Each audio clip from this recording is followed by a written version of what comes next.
मुंबईमधल्या अवैध पर्सेसिन बोटीच्या मालकांकडून दर महिन्याला एकनाथ खडसेंनी 5 कोटी रुपयांचा हप्ता त्यांना मिळत होता। खडसेंना तब्बल 30 कोटींचा हप्ता मिळाल्याचा आरोप अखिल महाराष्ट्र मच्छीमार कृती समितीचे अध्यक्ष दामोदर तांडेल यांनी केला। 12 नॉटिकल माईलच्या आत पर्सेसिन बोटींना मासेमारी करायला केंद्र आणि राज्याने परवानगी नाकारली होती। मात्र खडसेंनी पर्सेसिन बोट मालकांच्या हितासाठी हा निर्णय फिरवल्याचा आरोप तांडेलांनी केला। खडसेंचा हा पहिला घोटाळा असून त्यांच्या आणखी घोटाळे आम्ही टप्प्याटप्प्याने बाहेर काढू असा इशारा त्यांनी दिला। तर तांडेल यांचे आरोप निराधार आहेत। स्वतः तांडेलच भ्रष्टाचारी असल्याचा पलटवार खडसेंनी केला।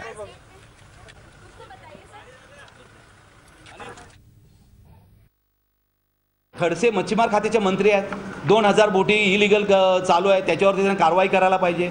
त्याने कारवाई न करता त्याचा जो रेग्युलर 5 कोटीचा हप्ता चालू होता, प्रत्येक यांच्या एका ट्रिपला 5-5 कोटीचे मासे मिळतात ह्या पर्सेन नेटला, गोळ मासा, आणि त्यामुळे त्यांना 1 लाख देणं महिन्याला काही भारी नाही आहे। ते 700 बोटीचं 1-1 लाखचं कलेक्शन 7 कोटी निघायचं, 5 कोटीचा ह्याला हप्ता सुरू व्हायचा। एकनाथ खडसेला ह्या मंत्रिमंडळात राहायचा अधिकार नाही आहे, त्याचा राजीनामा घेतला पाहिजे। जोपर्यंत राजीनामा घेत नाही तोपर्यंत मच्छीमार समाज आमची संघटना त्याच्या विरोधात उग्र आंदोलन करणार।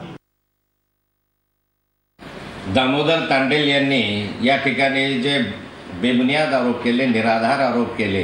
खरं म्हणजे दामोदर तांडेलांनी जे काही आरोप केले, परवान्याच्यासाठी लाच मागितली वगैरे वगैरे, 5 फेब्रुवारी 2016ला अधिसूचना निघाली पर्सेसिन बोटीच्या संदर्भामध्ये, आपल्या याच्या संदर्भात, आणि त्यानंतर एकही परवाना या विभागाकडनं देण्यात आलेला नाही। मुळामध्ये हे परवाने मंत्र्याकडे येतच नाही, आयुक्ताकडे पण येत नाही, खालच्याच अधिकाऱ्यापर्यंत परवाने देण्याची प्रक्रिया असते।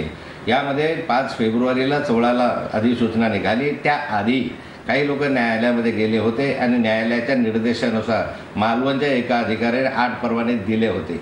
त्या परवान्याच्या संदर्भामध्ये शासनाच्या निकषाचं आणि नियमाचं पालन केलं नाही, म्हणून तत्कालीन कालखंडामध्ये त्या अधिकाऱ्याला निलंबितही करण्यात आलेलं आहे। जर एकही परवाना दिला नाही, या क्षणापर्यंत देण्यात आलेला नाही, तो लाच मागण्याचा प्रश्नच काय येतो। परंतु या ठिकाणी ज्या व्यक्ती आरोप करतो आहे, या व्यक्तीचं जर चारित्र्य आपण पाहिलं तर याच्यामध्ये मोठ्या प्रमाणात याची जी मच्छीमार सोसायटी आहे, त्या सोसायटीच्या माध्यमातून याने सभासदांना फसवणं, बनावट कागदपत्र तयार करणं, खोट्या म्हणजे जो आमच्याकडे डिझेल जे आहे त्याला दिलं जातं त्याच्यावरचा टॅक्स आम्ही माफ केलेला आहे त्याची अफरातफर करणं, आणि हायकोर्टामध्ये असेच दावे दाखल करत असताना हायकोर्टाने सुद्धा समाजकंटक म्हणूनला 10,000 रुपयाचा दंडही केलेला।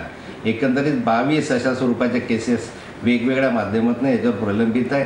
आणि अशा ठिकाणी NCDC-कडून बनावून लोकांना फसवणं, संस्थेच्या नावानं मिळणारा कोटा बोगस दाखवणं, अशा ठिकाणी जो व्यक्तीचीच मुळामध्ये विश्वासार्हता नाही आहे, ज्याच्याकडे न्यायालयाने ज्याला 10,000 रुपये दंड केलेला आहे किंवा वेगवेगळे फसवणुकीचे गुन्हे त्याच्यावर दाखल आहे, याचीही विश्वासार्हता तपासण्याची आवश्यकता आहे। परंतु अलीकडे जे काही बदनामीचं एक सत्र सुरू केलेलं आहे, त्या सत्रातला हा एक भाग म्हणून याच्याकडे मी पाहतो।